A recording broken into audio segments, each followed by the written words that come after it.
The first time I saw her, she was screaming. A red-faced, squalling thing, fists clenched like she already knew the world had cheated her.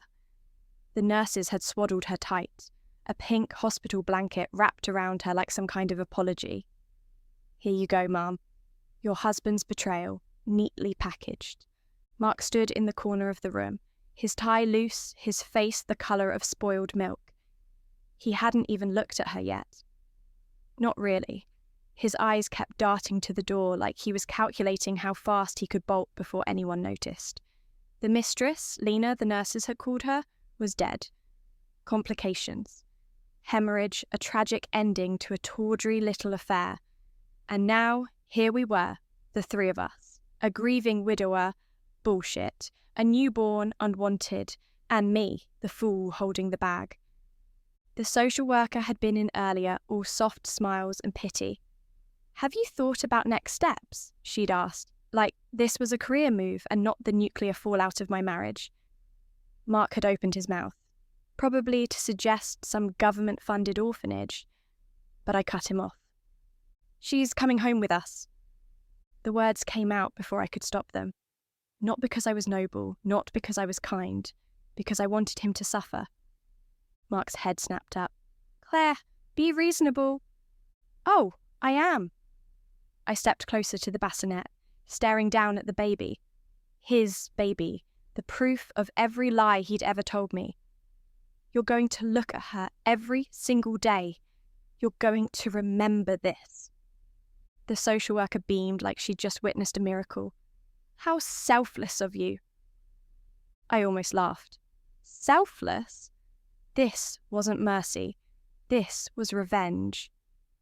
The baby, Sophie, the birth certificate would say later, let out another wail. One of the nurses scooped her up, cooing, "Someone's hungry." She held her out to me, expectant. I froze. I hadn't actually thought this far ahead. I'd imagined Mark's guilt, his shame, the way he'd flinch every time he saw her. I hadn't considered the weight of her in my arms, the way her tiny fingers would curl around mine. But then Mark cleared his throat, already reaching for his phone. "I'll call the lawyer, see what paperwork we need to—" "No." I took the baby from the nurse. She was lighter than I expected. Warm. "No lawyers, no adoption. She stays." Mark's face went slack. "You can't be serious." I adjusted my grip, Sophie's breath hot against my collarbone. "Deadly." The nurse sighed, misty-eyed. "A fresh start, that's beautiful." I didn't correct her. This wasn't a fresh start. This was a grenade. And I just pulled the pin. 3 months in, and I still flinched every time she cried. The sound cut through the apartment like a siren. Sharp, relentless. A constant reminder that my life wasn't mine anymore. I'd stumble into the nursery at 3 a.m., bleary-eyed, my body moving on autopilot. Formula, diaper, rocking chair, repeat. Mark was gone more often than not. Business trips, he called them, but we both knew the truth. He couldn't stand to be in the same room as her, as me. The few times he did come home, he moved through the apartment like a ghost, eyes skittering away from the crib, from the pastel-stained burp cloths draped over the couch, from the life he'd ruined. One night, after another absent-minded, "I'll be back Thursday," I lost it. "You don't get to just disappear," I hissed, Sophie hiccuping against my shoulder. "You don't get to leave me with—" "With what, Claire?" he shot back, voice low, dangerous. "The consequences of your own spite?" The words hit like a slap. I didn't answer, just turned away, my grip tightening around Sophie's tiny body. The paediatrician's office was my personal hell. Bright lights, cheerful posters about milestones and bonding. Other mothers with their perfect, planned babies, their eyes flicking to my left hand. No ring. Then to Sophie, then back to me with thinly veiled judgment. "And you're—" the receptionist asked, pen poised over the form. "Her mother," I said, too quick, too sharp. The woman blinked, then nodded, scribbling it down. I stared at the word, mother. It didn't fit. Not yet. The first time she smiled at me, I wasn't ready for it. Just a gummy, drool-slick grin, her tiny fists batting at the air like she was trying to catch sunlight. No reason, no agenda, just happiness. Because I was there. Something in my chest cracked open. I pressed a kiss to her forehead before I could stop myself, my throat tight. "Damn it," I whispered. This wasn't part of the plan. The bakery clerk handed me the tiny cake with an exaggerated wink. First birthday, big milestone. I forced a smile, adjusting Sophie's weight on my hip. She squirmed, fingers stretching toward the bright pink frosting. Yeah, huge. Back home, I cleared the kitchen table of unpaid bills and unopened mail, setting the cake in the centre like some sad shrine. One candle, no decorations, no guests, just us, just like every other day. My phone buzzed. Mark, stuck in Dubai, client meetings, send pics. I stared at the screen until it went dark. Sophie banged her palms against the high chair tray, babbling impatiently. Ma. Not Mom, I corrected automatically, though my stomach did something strange when she said it. Claire, say Claire. She just grinned, smearing frosting everywhere when I let her dig into the cake. Tiny flecks of pink dotted her cheeks, her eyelashes, the stubborn curl that always escaped her hair clip. Something twisted behind my ribs. I should have been recording this. Should have had balloons.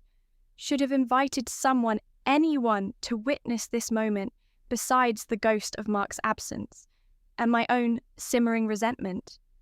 Sophie sneezed suddenly, sending cake crumbs flying. She blinked startled, then dissolved into giggles so infectious I couldn't help joining in. The sound startled us both. When was the last time I'd laughed? Her sticky fingers found mine, squeezing tight. In that moment, the apartment didn't feel so empty. The future didn't loom so heavy. It's just us now, I murmured, more to myself than to her. Sophie babbled something incoherent, smearing frosting on my sleeve. And for the first time, that didn't feel like a life sentence. It felt like a beginning. 7 years of school runs had turned the morning routine into muscle memory. Brush Sophie's riot of curls, pack the lunchbox with the crusts cut off just how she liked them, double knot the laces on her red sneakers. But that Tuesday started with an itch between my shoulder blades, the kind of primal alert that makes deer freeze before the wolf appears. I barely noticed her at first. Just another mum in oversized sunglasses loitering near the bike racks, her linen dress too crisp for the playground chaos. But when I knelt to fix Sophie's backpack strap, I caught the woman's reflection in my car window. Perfectly still, perfectly focused on us like a sniper lining up a shot. "Who's that lady staring?" Sophie whispered, pressing closer to my side. "Nobody important," I lied, steering her toward the entrance with a hand between her shoulder blades.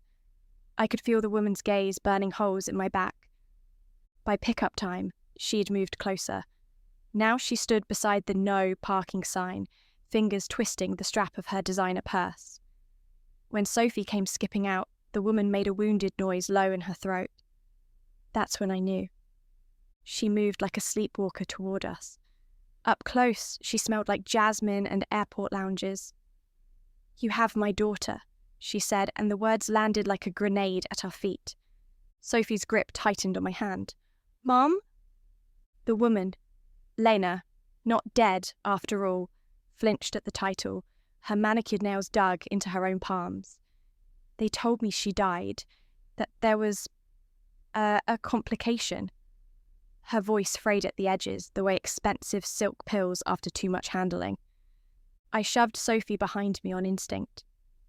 The playground sounds dimmed, the world narrowing to this woman's trembling mouth, the way her eyes drank in every detail of Sophie's face like a woman dying of thirst. Mark's lies took shape between us in the afternoon sun. Not a tragic death, a disappearance, not a grieving widower, a man who'd paid someone to make his problems vanish. Lena reached into her bag. Sophie whimpered. But all she produced was a creased ultrasound photo, the date stamp 7 years old. They stole her from me, she whispered. The school bell rang, shrill and ordinary. Somewhere, a child laughed. Sophie's fingernails bit into my palm. And just like that, the war began. Lena started appearing everywhere like a bad penny that wouldn't stay lost. I'd turn a corner at the supermarket and find her lingering by the cereal aisle, pretending to examine boxes of Lucky Charms while stealing glances at Sophie's reflection in the glass doors of the freezer section. She haunted the park bench nearest to the swings, her designer sunglasses doing little to hide the way her gaze tracked every one of Sophie's movements. The first gift arrived on our doorstep 3 days after the parking lot confrontation. A stuffed unicorn with violet fur, identical to the one I'd thrown out months earlier when Sophie left it out in the rain. My hands shook as I turned it over, searching for tracking devices or hidden notes. Nothing but a price tag from an exclusive toy store downtown. "Who's that for?" Sophie asked, peering over my shoulder. "Nobody," I said too quickly, shoving it into the donation bin. But that night, I caught Sophie digging through the bin when she thought I wasn't looking, pressing the unicorn to her chest with a quiet wonder that made my stomach plummet. Lena's tactics grew bolder. She accidentally bumped into us at the library, her breath catching when Sophie politely said, "Excuse me." She began volunteering at the school book fair, her perfectly manicured hands trembling as she counted out change for the line of children that included the daughter she'd lost. I watched from the doorway as Sophie shyly handed her a $5 bill for a paperback, their fingers brushing for half a second that seemed to stretch into eternity. The worst was the questions. "Why does that lady look at me funny?" Sophie asked one night during bath time, swirling bubbles with her toes. I scrubbed shampoo into her curls harder than necessary. "Some people are just strange, sweetheart." "But she seems sad when she sees me, Sophie's brow furrowed in that way that meant she was working through a puzzle. "Like she's about to cry, but won't let herself." The insight was too sharp for a 7-year-old. I drained the tub with more force than needed, watching the soapy water swirl down the drain like my carefully constructed lies. That's when I started digging. Late nights after Sophie fell asleep, I scoured social media, public records, anything that might give me leverage. What I found unsettled me more than I wanted to admit. Hospital records showing Lena had been admitted for severe postpartum depression after the birth. Bank statements showing Mark had transferred large sums to an offshore account around the same time. A one-way plane ticket to Switzerland dated 2 days after Sophie's birth. Not a woman who abandoned her child. A woman who'd been disappeared. The realization sat heavy in my chest as I watched Sophie sleep, her fingers still clutching that damned unicorn. This wasn't just a custody battle anymore. This was a reckoning long overdue. And Sophie was caught in the crossfire of sins that weren't hers to bear. The envelope arrived on a Tuesday morning, its crisp legal weight out of place among the grocery flyers and coupon books. My name glared up at me in aggressive black typeface, the law firm's embossed logo glinting like a warning. Inside, the words "petition for custody" swam before my eyes, the legal jargon boiling down to one brutal truth. Lena wanted to erase the last 7 years. Sophie's cereal bowl clattered against the table as I gripped the counter. "What's wrong, Mum?" The title, once so hard won, now felt like a ticking clock. "Nothing important," I lied, shoving the papers into a drawer, but my hands wouldn't stop shaking, splashing coffee onto the petition when I tried to pour a mug.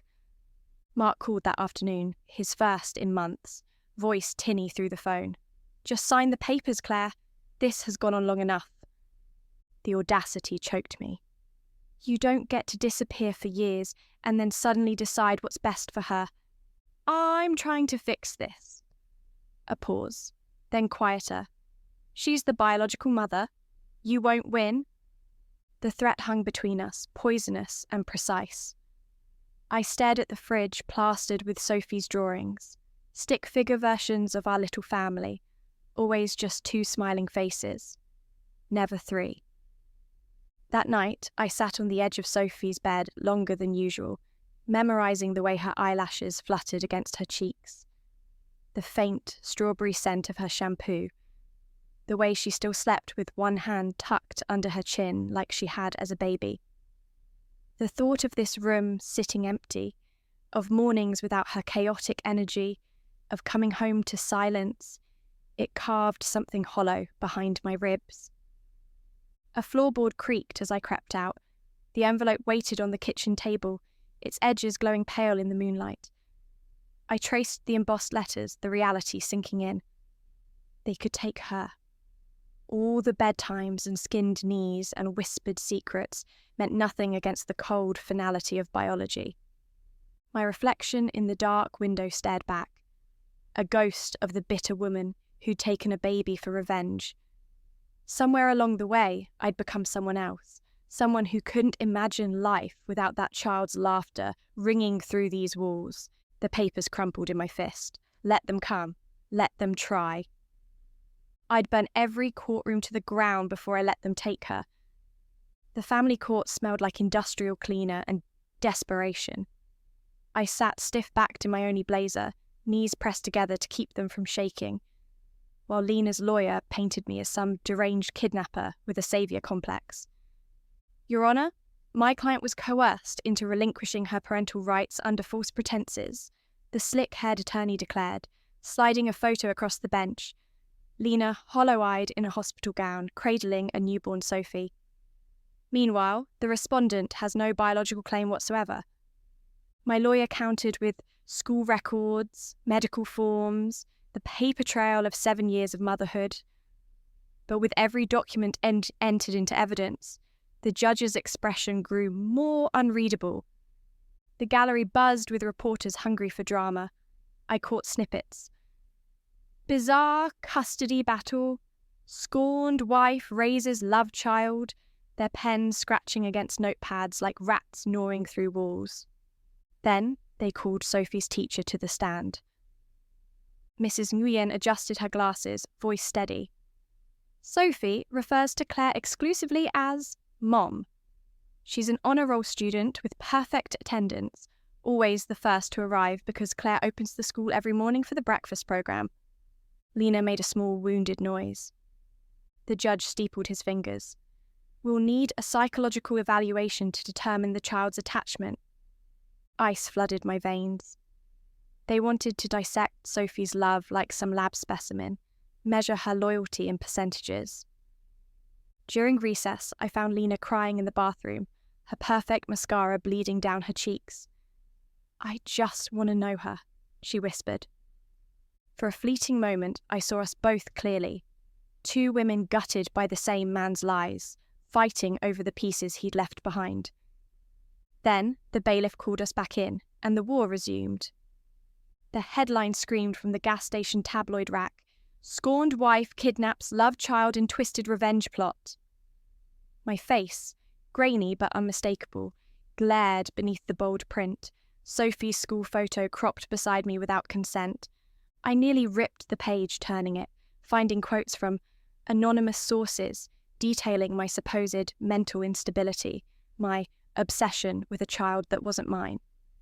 The worst part? Someone had fed them private details, Sophie's peanut allergy, the name of her paediatrician, even the street where our apartment building stood. Sophie's teacher pulled me aside at pickup, her usually warm eyes guarded. Several parents have expressed concerns. She handed me a crumpled newsletter. The PTA had called an emergency meeting about school safety protocols. That night, our doorbell rang 3 times before I stopped answering. The last visitor left a half-rotten tomato splattered across our welcome mat, the seeds oozing like blood in the porch light. Sophie started having nightmares. She'd creep into my bed trembling, whispering about the bad people on TV who looked like us. I found her Googling, "Am I kidnapped?" on the school iPad, her search history a knife to the gut. Mark's text came at 3 a.m. "Stop this before it gets worse." As if I'd invited the cameras that now lurked outside our building, as if I'd orchestrated the way cashiers suddenly bagged my groceries with gloves, or how Sophie's best friend's mother crossed the street to avoid us. I packed our suitcases while Sophie slept, stuffing birth certificates and medical records between folded sweaters. We'd disappear for a while. My sister's cabin upstate had no Wi-Fi, no newspapers, no vicious whispers following us down supermarket aisles. Let them call it running. I called it survival. The gas station fluorescents hummed like angry wasps as I fumbled with the pump nozzle, my hands still jittery from 6 hours of white-knuckle driving. Sophie slept in the back seat, her cheek smushed against the window. The stuffed unicorn, Lena's damn unicorn, tucked under her arm. A shadow moved at the edge of the parking lot. Lena approached like a stray cat, hesitant, all sharp angles under her thin coat. No lawyers, no cameras, just raw exhaustion in the slump of her shoulders. "You changed her hair," she said quietly, staring at Sophie through the glass. I stepped between them instinctively. "What do you want?" She didn't flinch. "I got the medical records from the hospital." Her throat worked as she swallowed. "They drugged me, told me she was stillborn while I was still bleeding out." The nozzle clicked off in my hand. Lena pressed a crumpled envelope into my palm. Bank transfers, forged death certificates, Mark's signature looping across every page. "I don't blame you," she whispered, "but she's all I have left." Sophie stirred in the back seat, murmuring in her sleep. Lena's face crumpled. "You're her mother. I know that, but please let me be something too." The night air smelled like gasoline and pine. Somewhere beyond the parking lot, highway lights blurred into the distance. I looked down at the proof in my hands, not just of Mark's cruelty, but of the life Lena should have had, the life I'd unknowingly taken from her. The truth settled between us, heavy and unavoidable. This wasn't about winning anymore. It was about what Sophie needed. And for the first time, I wasn't sure if that was only me. The motel room smelled like bleach and stale cigarettes, the kind of place where people went to disappear. Sophie sat cross-legged on the scratchy floral bedspread, crayons scattered around her as she sketched intently. I watched from the doorway, my suitcase still packed, the car keys heavy in my pocket. We could still run. "Look, Mum!" She held up her drawing. 3 stick figures with exaggerated smiles, 2 taller ones flanking a small girl in a red dress. "This is you and me and that sad lady from school."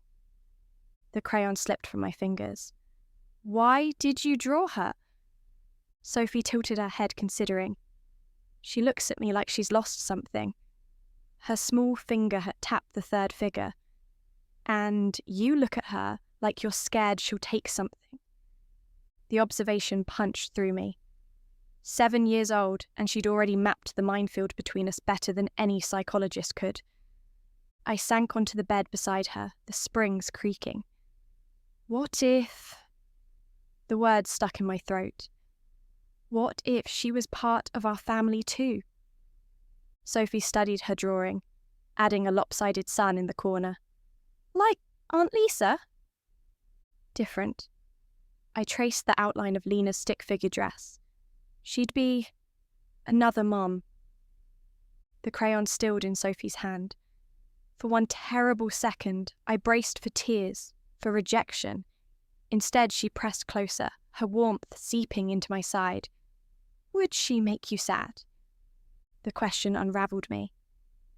Not, would she replace you, or do I have to love her? Just concerned for me. Always for me. I thought of Lena's hollow cheeks in the courtroom, the way her hands shook holding that ultrasound photo. Not a villain. Just another casualty of Mark's destruction. Maybe at first, I admitted, but maybe less sad than being alone would make her. Sophie nodded solemnly, as if this made perfect sense. She added a 4th figure in the corner, a tiny stick dog. "Can we get a puppy too?" The laugh burst out of me, wet and unexpected. In that moment, I saw the future with painful clarity. Not a battle, but a negotiation. Not a winner and loser, but a child loved by more people than she'd ever dreamed. Sophie went back to colouring, humming off-key. The world hadn't ended. The sky hadn't fallen. Just a girl and her crayons, redrawing the boundaries of family. I chose the park for neutral ground, somewhere with escape routes and witnesses where Sophie could run to the swings if things went sideways. Lena arrived early, perched stiffly on a bench with her hands folded in her lap, wearing jeans instead of her usual tailored separates, as if she'd studied what approachable might look like. Sophie spotted her first, fingers tightening around mine. "She's here," she whispered, equal parts nervous and curious. Lena stood slowly, like someone afraid of spooking a wild animal. Up close, I noticed the faint scar along her hairline, the kind left by a hasty C-section. "Hi, Sophie." Her voice cracked on the name. "I brought you something." She held out a vintage copy of Matilda, the spine worn soft. Claire told me it's your favourite." Sophie's eyes widened. "The original edition?" She took the book reverently, tracing the embossed cover. Lena's smile trembled. "I read it every year when I was your age." The revelation hung between us. A genetic quirk, this shared love of rebellious girls in ink and paper. I watched Sophie study Lena's face, searching for similarities beyond the obvious dark curls. For an hour, we performed an awkward dance, Lena asking careful questions about school, Sophie answering between bites of granola bar, me monitoring every interaction like a bomb technician. It wasn't until Sophie ran off to the monkey bars that Lena finally broke. "She's extraordinary," she whispered, tears cutting through her carefully applied makeup. "The way she tilts her head when she's thinking. That's exactly how my mother used to—" She pressed a fist to her mouth. The sun dipped behind the oak trees, dappling the grass with gold. Somewhere beyond the fence, traffic hummed, ordinary lives moving forward. Lena wiped her cheeks roughly. "However much time you'll allow, however you'll allow it. That's all I'm asking." Sophie's laughter rang out across the playground, bright and unburdened. I took a breath, then another. "Come to dinner next Thursday," I said. "She likes tacos." Lena's gasp was barely audible, just the soft, shattered sound of a woman stepping into the light after 7 years of darkness. The first weekend Sophie spent with Lena, I cleaned the apartment like a woman possessed. I scrubbed crayon marks off walls that hadn't bothered me for years, reorganized the spice cabinet twice, even washed the windows until the glass squeaked. But when there was nothing left to clean, the silence rushed in, thick and suffocating, pressing against my eardrums like ocean depth. I stood in Sophie's doorway, staring at the empty bed where her dinosaur sheets lay neatly tucked.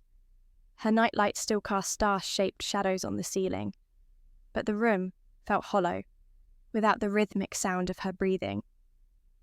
My phone buzzed. A photo from Lena, Sophie grinning ear to ear, covered in flour up to her elbows, standing on a step stool in what looked like Lena's kitchen. The caption read, "Attempting your famous chocolate chip cookies. Disaster imminent." I traced the screen, zooming in on Sophie's flour-dusted nose, the way her eyes crinkled at the corners. The same expression she made when I taught her to ride a bike. My throat tightened. Then another text came through, a video this time. Sophie's voice, bright and clear. "Mum says you have to chill the dough first or they'll spread too much." The title slipped out so easily. Mum. Not Claire. Not the other lady. Just Mum. As if there had always been space for both of us. I sank onto the couch, the weight of the last 7 years pressing down all at once. Not just the sleepless nights and scraped knees, but the anger that had carried me through. The white-hot rage at Mark, at the world, at the unfairness of it all. That fire had kept me going when nothing else could. But Sophie didn't need that anger anymore. The realization came quietly, like dawn breaking after a storm. This wasn't about what I'd lost or what Lena had taken. It was about what Sophie had gained, another person who would move mountains for her, another safe place to land. My fingers hovered over the keyboard before typing, "Add an extra teaspoon of vanilla, her secret ingredient." 3 dots appeared immediately. Lena's reply was simple.